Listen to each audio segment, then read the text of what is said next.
আপনি কি জানেন অটোমান সাম্রাজ্যের সবচেয়ে ক্ষমতাধর নারী একসময় ছিলেন একজন দাসী?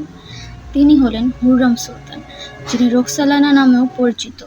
ধারণা করা হয় বর্তমান ইউক্রেন অঞ্চলে জন্ম নেওয়া হুররামকে তাতারদের আক্রমণে বন্দী করে অটোমান প্রাসাদে আনা হয়।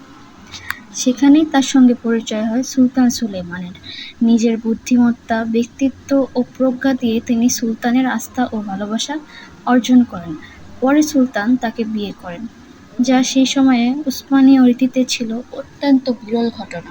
হুররেম শুধু একজন রানী ছিলেন না, তিনি মসজিদ, হাসপাতাল ও দাতব্য প্রতিষ্ঠান নির্মাণেও গুরুত্বপূর্ণ ভূমিকা রাখেন। তবে তার রাজনৈতিক প্রভাব নিয়ে আজও ইতিহাসবিদদের মধ্যে বিতর্ক রয়েছে। 1558 সালে হুররেম সুলতান মৃত্যুবরণ করেন, কিন্তু শতাব্দী পেরিয়েও তিনি ইতিহাসের সবচেয়ে আলোচিত ও প্রভাবশালী ক্ষমতাধর নারীদের মধ্যে একজন। আর এরকম একজন সুলতানা, তাকে নিয়ে তো বিতর্ক থাকবেই।